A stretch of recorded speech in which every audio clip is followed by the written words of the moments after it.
Good morning, children. Hope you all are doing well. So, today let me introduce myself once again. Myself, Kakoli Saha from DAV Public School, CCL. Now, without wasting much time, today we are going to move to chapter 3 of class 12. That is human reproduction. What it is? Human reproduction. Okay, now this human reproduction is chapter 3 in your NCERT book. Now this is part 1, children. Today I am just going to start it, so this is part 1. Now reproduction, already we have been dealing with the unit reproduction. The first chapter, then the second chapter, sexual reproduction in flowering plant. So I need not tell you what is reproduction. Straightway let us go into human reproduction. In human reproduction, before going into the details of it, I want to say that what we are, children, what we are, viviparous. What parous? We are viviparous, P-A-R-E. That means what? We are able to give birth to young ones. What are oviparous? Those which lays eggs. And what are viviparous? Those which gives birth to young ones. So before giving birth to young ones, it is not that all of a sudden we are being able to give birth to young ones. So this means what? In our case, what is involved? Sexual reproduction. We are undergoing through what? We are undergoing through sexual reproduction. So in sexual reproduction, we are undergoing sexual reproduction, but it involves certain steps. The first step, which is there in sexual reproduction and rather in human reproduction, it is gametogenesis.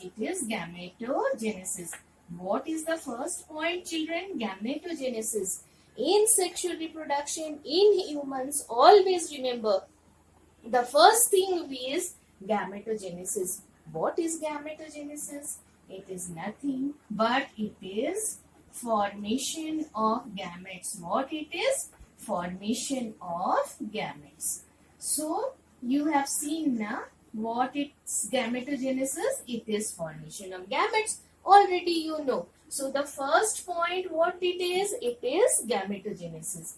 So now let us see the second point. Once the gamete are formed, so first point, what? I am writing it once again over here. What it is? Gametogenesis. First point. It is obvious. Once gametogenesis has taken place, means the gametes have taken place. Formation of gametes have taken place. What is the next step?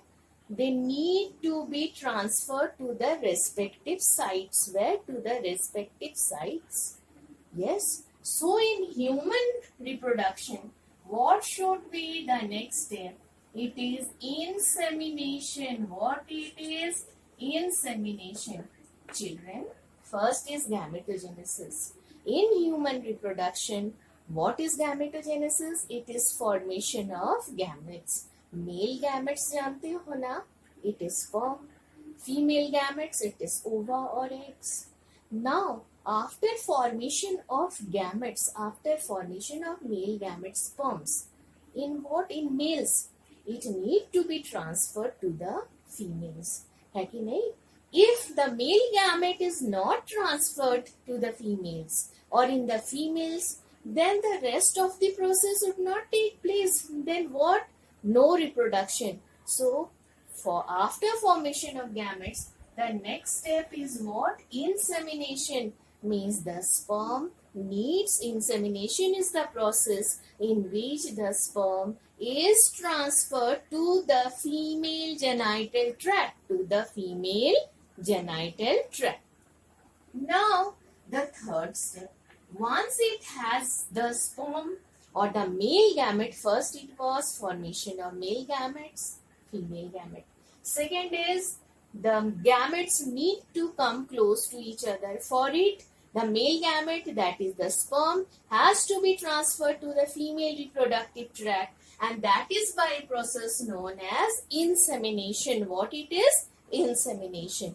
Once insemination has taken place, it is not necessary that every time fertilization will take place, but after insemination, the third step is fertilization. What it is, children?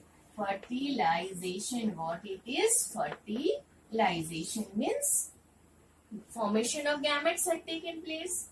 It has reached the specific site. Once it has reached the specific site, there will be fusion of the male and the female gamete, and that process is known as fertilization. What? Formation of gamete means formation of zygote. How the formation of zygote has taken place? By the fusion of gametes, and this process of fusion of gametes is known as fertilization. Now, once the fertilization has taken place, you will be studying in detail as we go to part 2 as well as part 3, and rather in part 4. Okay, what you will see? After the formation of zygote, there will be certain divisions in the zygote, and while dividing, there will be formation of more cells in the zygote, and it will start moving towards a particular site, that is towards the uterus, where fertilization has taken place in the female reproductive tract in human, in the oviduct or fallopian tube. You have studied in class 10. So from oviduct or fallopian tube, fertilization has taken place. Now from there the zygote to start moving. It's obvious na. You remember na, female reproductive tract. I hope you remember nicely the female reproductive tract. Okay. So what you will see, the female reproductive tract, if this is the fallopian tube, this is the fallopian tube.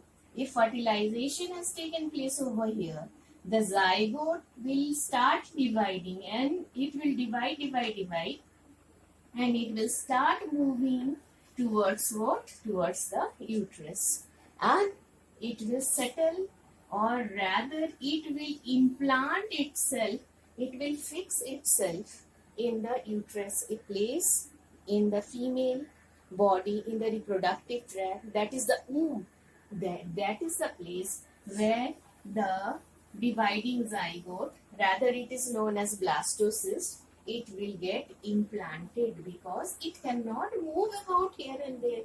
It needs a fixed place because it will be growing gradually as days passes. So what? After fertilization, what you will see? Implantation. What you will see? Implantation. So first gametogenesis, second insemination, third fertilization, fourth is implantation. Fifth, children, after getting implanted, you will see what? That the blastocyst, which means the structure which got implanted in the uterus, will start growing. It will be, the embryo is small one, while it is dividing and starts forming the organs and all, that is the embryo, and ultimately it will get converted, means the advanced form, that is the fetus in the mother's womb. That entire process of growth, that period, that 9 months na, inside the mother's womb, that is known as gestation. What is known as gestation? Next is, and the last is parturition. What it is?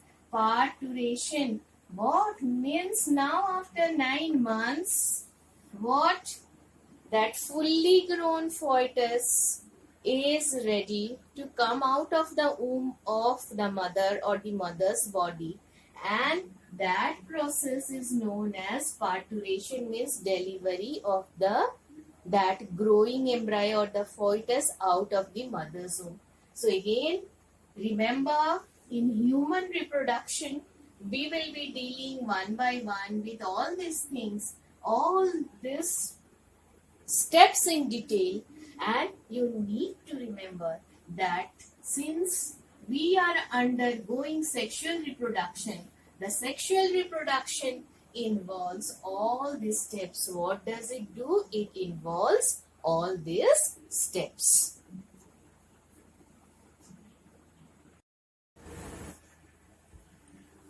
Now see, today we are going to deal with, straightway we are coming into the human male reproductive system.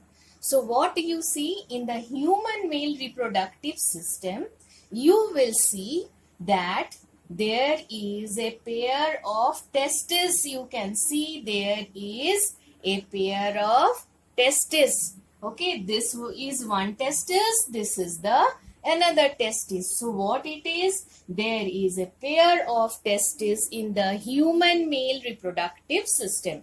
Why? Because this testis is the primary reproductive organ. Why? Because the gametes are produced here. Now you see this testis. Okay, it is the primary reproductive organ in the males. Now this testis, this pair of testes is enclosed in a sac. Nicely listen to it. You enclosed in a sac. That sac is known as scrotum sac. Okay, it is a pouch. The testis is enclosed in a sac-like structure that is known as scrotum sac. What it is known as? Scrotum sac. Why the testis is enclosed in scrotum sac? Because the testis, it needs a temperature. And children, one thing you should remember, this testis, they are situated outside your body, outside the abdominal cavity in the body. The reason I'll tell you afterwards. Okay, so outside the body, not inside the body. And this scrotum sac is a thermoregulator.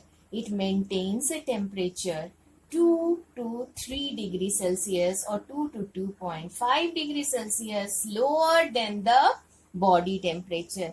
Why?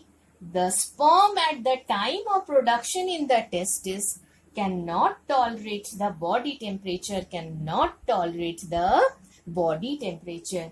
The temperature has to be lower than the body temperature. So what happens? This scrotum sacs initiates or gives it the environment of lower temperature. Just see the structure. Next in the board, I'll tell you in detail. Now, if we see the section of the testis, you will see certain compartments. I don't know whether it is visible or not. There are, if we take a section of the testis, you will see several compartments. And these compartments are known as what? Testicular lobules. What they are known as? Testicular lobules. And in the testicular lobules, there are certain structures known as, in each lobule, means compartments are there. They are known as testicular lobules. And inside each compartment, there are 2 to 3 coiled structures. Those coiled structures are known as seminiferous tubule. What it is known as? Seminiferous tubules. And these sperms are produced in the seminiferous tubule.